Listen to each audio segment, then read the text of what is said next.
virtuous circle.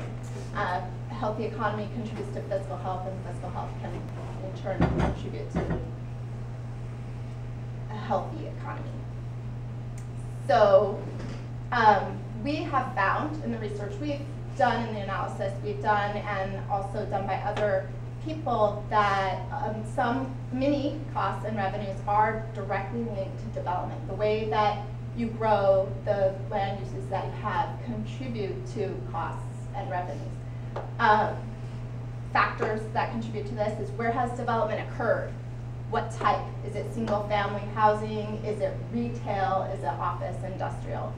The real estate market obviously contributes to that, as we talked about. The median home value contributes to property tax revenue, and the real estate market contributes to that.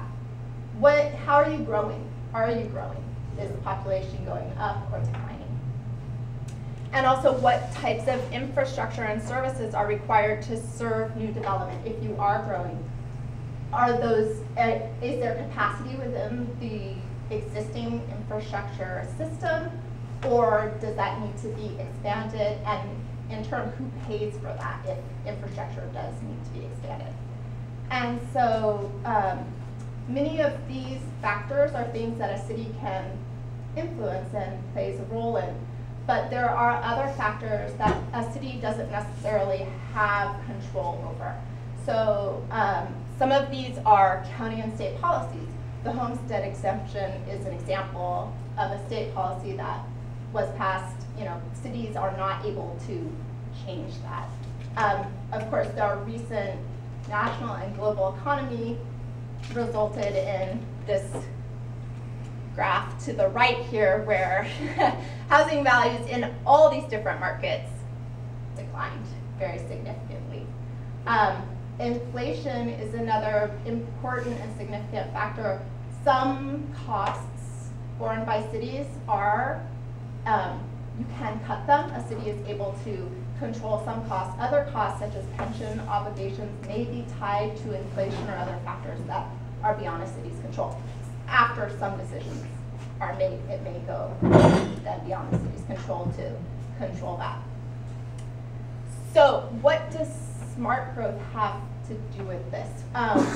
We have a long list of, it's a definition that's actually provided by the EPA, but basically, to sum it up, it's a mix of land uses and housing types in compact, walkable neighborhoods.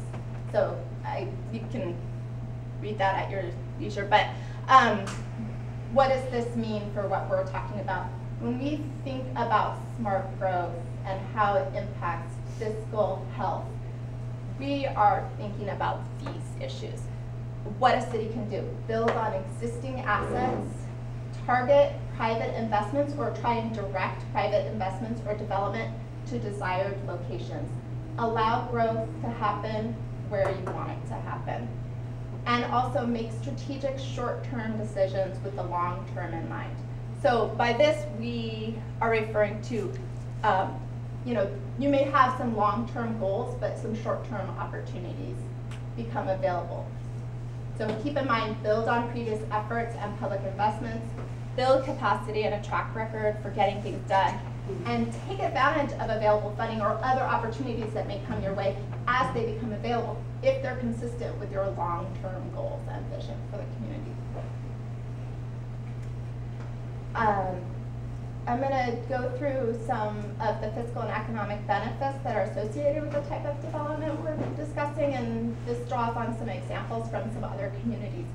And these examples are really, they're ideas to sort of begin a discussion. They're things that other communities have done that have worked in other places. Some of them maybe weren't 100%